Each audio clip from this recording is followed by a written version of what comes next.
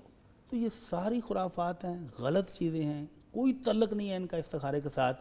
استخارے کا مطلب یہ ہے اللہم انی استخیرک بعلمک, بندہ اپنے رب سے التجا کر رہا ہے کہ اللہ تو عالم الغیب ہے, مجھے تو نہیں پتا کہ میرے اس کام کا رزلٹ کیا نکلے گا, میرا فائدہ ہوگا کہ نقصان ہوگا. اللہ طاقت بھی تیرے پاس ہے, قدرت بھی تیرے پاس ہے, علم بھی تیرے پاس ہے, تو اللہ مجھے خیر چاہیے. بے شک. اگر اس معاملے میں میرے لیے دینی اور دنیاوی میری معاشی خیر و برکت ہے تو یہ کام میرے مقدر میں ہو جائے, اور اگر کہیں میرا نقصان ہے دین کا, دنیا کا, معیشت کا, روزی کا, تو اللہ اس کو مجھ سے دور کر دے. یہ ریکویسٹ کرنا مشکل ہے, تو اس بھائی کو خود کرنا چاہیے. سنت یہی ہے. جب ہم سنت سے ہٹتے ہیں جی, تو پھر وہ بزنس مین آ جاتے ہیں, وہ کہتے ہیں ہر بات کا استخارہ ہم سے کروائیں, آن لائن کروائیں, فیس دیں, تو پھر گڑبڑ ہوتی ہے.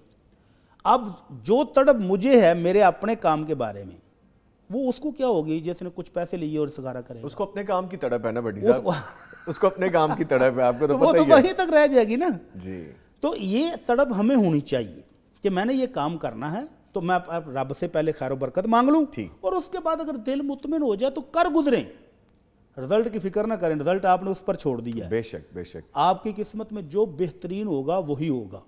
اگر مثال کے طور پر جس مقصد کے لیے آپ نے استخارہ کیا وہ کام بالاتفاق نہیں ہو پاتا, تو پھر آپ یقین رکھیں کہ وہ آپ کی قسمت میں اچھا نہیں تھا. ٹھیک ہے, اللہ تعالیٰ نے اسی لیے وہ آپ کے مقدر میں نہیں کیا. اللہ پر یقین رکھیں, بھروسہ رکھیں. جی, تو استخارہ جس بندے نے جو کام کرنا اسے خود کرنا چاہیے. بٹی صاحب بائی آل مینس پھر تو مجھے کہہ لینے دیجئے کہ ہم ایک پروگرام ہو یا ہزاروں پروگرام ہو, جو بات ہمارا دین ہمیں سکھاتا ہے ہم اس پہ ہی رہیں گے اور وہی بتائیں گے. رہیں گے تو خیر و برکت خیر و برکت ہے. تو جو دعا کے بارے میں ہم ذکر کر رہے تھے, وہ دعا دیکھ کے بھی پڑھی جا سکتی ہے؟ دیکھ کے پڑھ لیں. ٹھیک ہے, دیکھ کے پڑھ لیں, اور اگر عربی پڑھنے کے قابل نہیں تو اردو میں اپنے رب سے ریکویسٹ کر لیں کہ اللہ یہ کام میں کرنے جا رہا ہوں, یہ میرے لیے اگر فائدہ مند ہے تو مجھے نصیب کر دے, اور اگر یہ نقصان دہ ہے تو اللہ اس کو میرے سے دور کر دے. ٹھیک ہے میری بہن, آپ کو آج بڑے واضح جواب میں بتا دیا.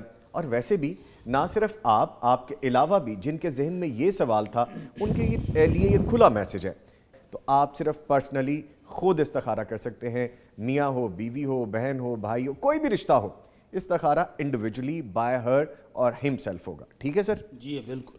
سر آگے پوچھا گیا وضو کے نوافل کے متعلق کچھ تفصیل بتا دیں.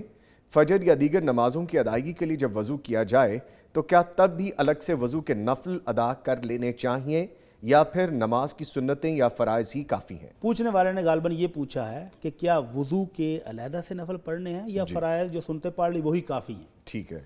تو ان کے لیے عرض یہ ہے کہ یہ جو وضو کے نوافل ہیں ان کی شان بہت ہے. فرائض اپنی جگہ ہیں, وہ تو کرنے ہی کرنے ہیں. سنتیں پڑھنی ہیں, ان کا بھی فائدہ پڑھنے والے کو ہے. نوافل پڑھے اس کا بھی فائدہ اس کو ہے. لیکن وضو کرنے کے بعد، خاص وضو کے بعد نفل پڑھنا، اس کی شان کتنی ہے۔ نبی رحمت صلی اللہ علیہ وسلم فجر کے بعد نماز سے فارغ ہوئے تو حضرت بلال جو آپ کے خادم خاص بھی ہیں، مؤذن رسول بھی ہیں صلی اللہ علیہ وسلم، کہا یا بلال حدثنی بارجع عمل عملت فی الاسلام، بلال مسلمان ہونے کے بعد جو تم نے سب سے بڑی نیکی کی نا وہ مجھے بتاؤ، جس کے ثواب کی تمہیں اتنی امید ہو کہ یہ مجھے جنت میں لے کر چلے جائے گا، وہ عمل تو بتاؤ۔ اللہ کے رسول کیا ہوا ہے؟ فرمایا آج رات میں نے جنت میں تمہارے قدموں کی آواز اپنے آگے آگے سنی ہے۔ سبحان اللہ، کیا سبحان مطلب؟ اللہ، سبحان اللہ، کہ کائنات کے مالک نے اپنے محبوب کو خواب میں جنت کی سیر کروائی، جی خادم آگے آگے، خادم ہوتا ہی آگے ہے، تو آپ نے فرمایا بلال تمہارے قدموں کی آواز آگے آگے میں نے سنی ہے، تو وہ عمل تو بتاؤ جس کی وجہ سے یہ سارا کچھ حاصل ہوا ہے۔ تو بلال بڑی معصومیت سے کہتے ہیں اللہ کے رسول، رات کا وقت ہو یا دن کا وقت ہو، جب بھی میں وضو کرتا ہوں نا تو اللہ تعالیٰ جتنی توفیق دیتا ہے جو میرے مقدر میں ہوتا ہے، اس وضو کی وجہ سے میں نوافل پڑھتا ہوں، سبحان 2 پڑھ لوں 4 پڑھ سبحان لوں، اللہ، جتنی میری توفیق ہو میں پڑھ لیتا ہوں، رات کو وضو کروں یا دن کو کروں، جب بھی وضو کرتا ہوں تو میں نفل پڑھتا ہوں۔ تو اللہ کے نبی صلی اللہ علیہ وسلم کی خاموشی، آپ کا اس کو درست قرار دے دینا، یہ مہر تھی۔ نبی کریم صلی اللہ علیہ وسلم فرماتے ہیں کہ وہ مسلمان جو وضو کرے اور پھر کھڑا ہو کے صرف 2 رکعتیں پڑھنی ہیں، لیکن پڑھنی کیسے ہیں؟ جی پوری توجہ کے ساتھ، اپنی روح ادھر ادھر سیر کرنے کے لیے نہ بھیجے، نماز کے اندر کھڑا ہے تو نماز کے اندر ہی کھڑا ہے، صرف 2 رکعتیں پڑھے گا تو اللہ کے نبی صلی اللہ علیہ وسلم کی رحمت عالم کی گارنٹی ہے، وجبت لہ الجنہ، اس کے لیے جنت واجب ہو جاتی ہے۔ سبحان اللہ، تو یہ وضو کے 2 نفل ہیں۔ سیدنا عثمان رضی اللہ تعالیٰ عنہ نے وضو کر کے اپنے شاگردوں کو دکھایا اور پھر کہتے ہیں اسی طرح نبی رحمت صلی اللہ علیہ وسلم نے ہمیں وضو کر کے دکھایا تھا، اور پھر ساتھ یہ فرمایا تھا کہ جس بندے نے میرے اس وضو جیسا پورے اہتمام کے ساتھ اچھی طرح وضو کیا اور پھر 2 رکعت پڑھے، لا یحدث فیہما نفسہ، لیکن شرط یہ ہے کہ اس میں اپنے دل سے باتیں نہیں کرے، پلاننگ نہ کرتا رہے نماز کے بعد یہ کروں گا وہ کروں گا، بلکہ توجہ کے ساتھ 2 رکعتیں پڑھے۔ 2 منٹ لگتے ہیں، 4 لگیں گے، اور کتنے منٹ لگیں 2 رکعتوں میں؟ تو یہ 2-4 منٹ پوری توجہ کے ساتھ کہ میں اپنے رب کے سامنے کھڑا ہوں، اس سے مانگے تو اللہ کے نبی صلی اللہ علیہ وسلم کی ایک مرتبہ پھر بشارت کہ اس بندے کے پچھلے سارے گناہ بھی معاف ہو جاتے ہیں۔ ٹھیک ہے، ٹھیک ہے تو سر، یہ وضو کی 2 رکعتیں مستقل ہیں، مستقل ہے، ٹھیک ہے، جب بھی آپ وضو کریں اللہ کو راضی کرنے کے لیے 2 رکعتیں پڑھیں، جنت بھی لیں، گناہوں کی بخشش بھی لیں۔ اللہ تعالیٰ ہم سب کو توفیق عطا آمین، فرمائے سر۔ آمین۔ اچھا سر، آگے پوچھا گیا ہے اگر امام 4 رکعتوں کی بجائے 3 رکعت پڑھا دے اور سلام پھیر دے، پھر بعد میں پتہ چلے کہ 3 رکعت نماز پڑھی ہے، اور جو بعد میں آئے جس کی 2 رکعت رہتی ہیں اور وہ امام کے سلام پھیرنے پر کھڑا ہو کر اپنی نماز مکمل کرنے لگ گیا، اب جب امام صاحب دوبارہ کھڑے ہو کر بھول جانے والی 4تھی رکعت پڑھائیں گے تو کیا وہ شخص امام کے ساتھ مل جائے یا پھر الگ سے پڑھتا رہے؟ دونوں صورتیں ممکن ہیں، اچھا، اور یہ بولنے والا واقعہ نبی رحمت صلی اللہ علیہ وسلم کے ساتھ بھی پیش آیا۔ آپ نے زور کی 2 رکعتیں پڑھائیں، سلام پھیر دیا، اور پھر آپ تھوڑا سا غصے کی کیفیت میں قبلے کی جانب وہ تنا جس کے ساتھ آپ کھڑے ہو کے خطبہ ارشاد فرماتے تھے اس کے اوپر ایسے بازو رکھ کے آپ کھڑے ہو گئے۔ ایک صحابی وہاں پر جرت کر کے اٹھے، کہتے ہیں ابو بکر صدیق اور عمر فاروق رضی اللہ عنہما بھی موجود تھے، لیکن کسی نے پوچھنے کی جرت نہیں کی، تو وہ اٹھ کر پوچھتا اللہ کے نبی کیا آج نماز کم ہو گئی ہے یا آپ بھول گئے ہیں؟ تو آپ نے فرمایا نہ میں بھولا ہوں نہ کم ہوئی ہے۔ کہنے لگے اللہ کے نبی کچھ تو ہوا ہے۔ تو آپ نے پھر صحابہ دیگر سے پوچھا کہ کیا ہوا ہے؟ کہنے لگے اللہ کے نبی آپ نے 2 پر سلام پھیر دیا۔ تو پھر آپ دوبارہ آئے، آپ قبلہ رخ ہوئے اور 2 رکعتیں مزید پڑھی، اور تشہد پڑھ کے پھر آپ نے سجدہ سہو کیے اور پھر سلام پھیر دیا۔ تو اب یہ جو بھائی جس کے ساتھ یہ مسئلہ پیش ہوا ہے، دونوں صورتیں ہیں، اگر امام دوبارہ آ گیا ہے، دوبارہ اس نے نماز شروع کر لی ہے تو یہ بھی اس کے ساتھ شامل ہو جائے اور اس کے ساتھ اپنی نماز مکمل کر لے۔ اور کچھ علماء کرام یہ بھی کہتے ہیں کہ اگر عالم دین جو ہے جس نے امام نے نماز پڑھا دی، وہ سمجھ رہا ہے میں نے پوری پڑھا دی ہے اور ابھی باس مباحثہ چل رہا ہے اور یہ اکیلا اپنی پوری کرنے لگ گیا ہے، تو بھی جائز ہے یہ اپنی نماز مکمل کر لے، اور مکمل کرنے کے بعد بھی اگر لوگوں نے امام کو مطمئن کر لیا ہے اور وہ کھڑا ہو گیا تو یہ دوبارہ اس کے ساتھ مل جائے۔ ٹھیک ہے سر، آگے پھر یہ پوچھا گیا ہے ہم چند خواتین چاہتی ہیں کہ ہم گھر میں ٹی وی پر حرم شریف کا خطبہ جمعہ لگا کر وہاں کے امام صاحب کی امامت میں نماز جمعہ ادا کریں، کیا ہم ایسا کر سکتی ہیں؟ براہ کرم رہنمائی فرمائیے۔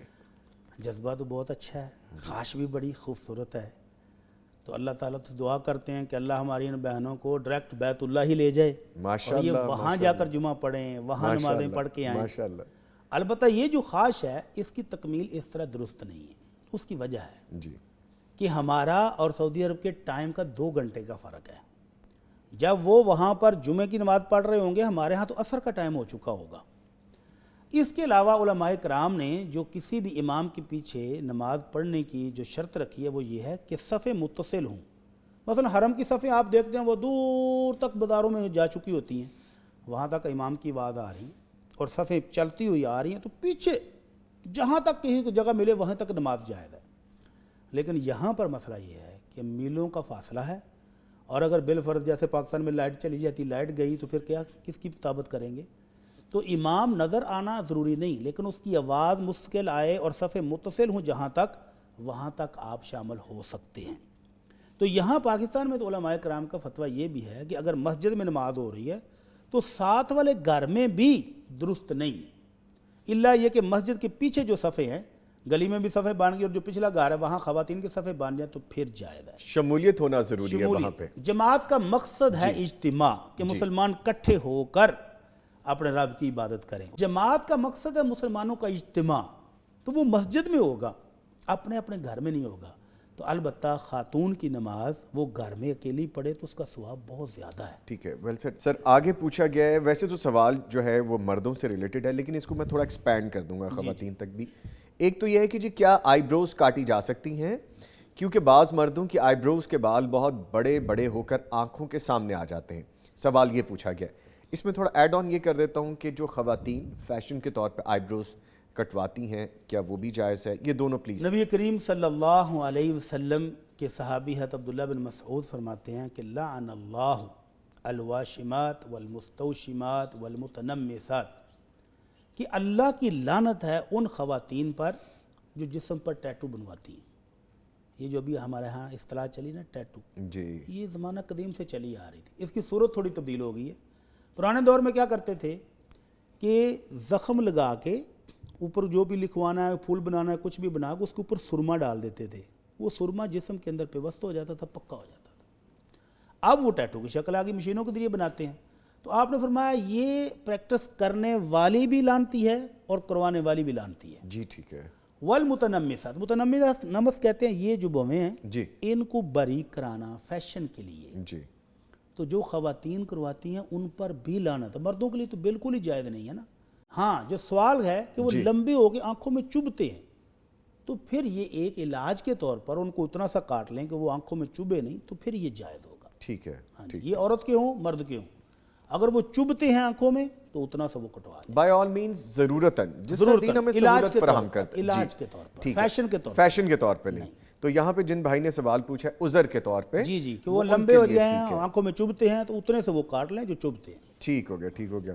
قاری صاحب بڑی دیر سے ہماری گفتگو سن رہے ہیں، کچھ پوچھنا تو نہیں چاہ رہے بھٹی صاحب سے؟ نہیں نہیں، اچھا ایک چیز ہے وہ جو استخارے والی بتائی تھی نا، جس کے اندر وہاں پہ لکھا ہوتا ہے دعا کے اندر کہ استخارے میں اس جگہ پہ نا وہ جو لفظ آتا ہے کہ ہم نے یہ والا کام کرنا ہے، کیونکہ لوگ یہ سوال کرتے ہیں یہ کام کرنا ہے، تو اس عربی کی جگہ وہاں پہ آپ وہ والا اردو میں بول سکتے ہیں، اپنی زبان میں بول لیں۔ ٹھیک ہے، سہولت ہے یہ، تو اپنی زبان میں یعنی اس کو کر لیا جائے، اپنی زبان میں بالکل ٹھیک ہے۔ اپنی زبان میں اتنی دیر سے یہ سوال آپ کے ذہن میں تھا؟ نہیں وہ آپ گفتگو کر رہے تھے تو میں نے کہا دیکھیں مجھے فیل ہوا، آپ کی ویوز نے مجھے کچھ بتایا کہ ذرا قاری صاحب کچھ کہنا چاہ رہے ہیں بھٹی صاحب، تو میں سوال روک کے آپ ہم نے تو یہ بھی جواب دے دیا کہ اگر عربی کی دعا نہیں آتی تو اپنی زبان میں مانگ لیں۔ اچھا سر، ایک سوال اور ہے جو پوچھا گیا ہے، ایک شخص دائمی طور پر معذور ہے، اسے لوگ صدقہ خیرات اور زکوٰۃ دیتے ہیں، اس طرح اس کے پاس کافی رقم جمع ہو جاتی ہے، سوال یہ ہے کہ کیا یہ شخص بھی زکوٰۃ نکالے گا یا نہیں؟ جی اس سے ملتا جلتا ایک سوال میرا خیال پچھلے جی پہلے بھی کر چکے ہیں، تو ہم نے اس وقت بھی عرض کی تھی کہ زکوٰۃ جی یہ ارننگ پہ نہیں ہے، یہ سیونگ پر ہے۔ سیونگ کس چھوٹا بچہ ہے، یتیم بچہ ہے، اور اس کے والدین اس کے لیے پراپرٹی چھوڑ کر گئے ہیں، اور ابھی اس کا چچا تایا ماموں اس کی پرورش کر رہا ہے، اس کے مال کی دیکھ بھال کر رہا ہے، تو زکوٰۃ اس نابالغ یتیم بچے کے مال سے بھی نکالی جائے گی، جبکہ اس کی سیونگ ہے۔ تو اسی طرح اب اگر یہ معذور شخص ہے اور اللہ کی طرف سے رحمتیں آ رہی ہیں، مختلف لوگ تعاون کر رہے ہیں اور اس کے پاس مال جمع ہو گیا، بعض اوقات ایسا بھی ہوتا ہے کہ ایسے مستحق افراد جن کو لوگ مدد دیتے ہیں وہ عام لوگوں سے زیادہ امیر ہوتے ہیں، ان کے پاس زیادہ سیونگ پڑی ہے، تو اللہ نے زکوٰۃ سیونگ پر رکھی ہے۔ اسی طرح رمضان میں جو ہم صدقۃ الفطر دیتے ہیں، کس کو دینا ہے؟ غریب آدمی کو۔ اور اگر اس کے پاس 2 3 10 20 50 100 بندے نے صدقۃ الفطر دیا اور اس کے پاس اچھی خاصی مقدار جمع ہو گئی ہے، تو اب وہ اپنا بھی دے گا، یہ نہیں کہ وہ غریب ہے تو نہیں دے گا۔ اسی طرح یہ اگرچہ معذور ہے، اس کا عذر ہے کہ اپنے بھائیوں سے مدد لے لے، جائز تھا، اب مال جمع ہو گیا اتنا کہ وہ زکوٰۃ کے نصاب سے پہنچ گیا یا اس سے اوپر پہنچ گیا ہے، تو اب یہ بھی 2.5% اس میں سے زکوٰۃ دے، اس سے برکت آئے گی، اللہ تعالیٰ اور اپنے رحمتوں سے نواز دے گا اس کو۔ تو سال کے بعد دینی، کون سا روز دینا ہے۔ ٹھیک، بالکل ٹھیک ہے سر۔ سر بہت شکریہ، آپ تشریف لاتے ہیں، ہم بہت کچھ سیکھتے ہیں آپ سے۔ اللہ آپ کو برکتیں دے۔ آپ کا قاری صاحب آنے کا بہت شکریہ، اور آج خاص طور پہ جو آپ نے اللہ تعالیٰ کے نام ہمیں پڑھ کے جو سنائے وہ بھی بہت خوبصورتی تھی اور ہم نے بڑا فیض حاصل کیا۔ اللہ تعالیٰ برکتیں دے گا۔ آمین آمین۔ لے جی، یہ سیگمنٹ یہاں پہ ختم ہو رہا ہے۔ مولانا اجمل بھٹی صاحب ہمارے ساتھ موجود رہے، قاری اسامہ شوکت ہمارے ساتھ موجود رہے، ان دونوں مہمانوں کے آنے کا شکریہ۔ جو سوالات آپ ہمیں بھیجتے ہیں، نہ صرف آپ ان کے جوابات سے کچھ سیکھتے ہیں، ہم بھی بہت کچھ سیکھتے ہیں، اور اس کا فیض جاتا ہے بھٹی صاحب کو، صبح وطن کو اور پیغام ٹیلی ویژن کو۔ آپ سے دوبارہ ملاقات ہو رہی ہے، اپنے معاملات بھی جاری رکھیے، جو کام آپ کر رہے ہیں وہ بھی کرتے رہیے۔ آپ سے ملتے ہیں ایک چھوٹے سے بریک کے بعد، ہمارے ساتھ رہیے۔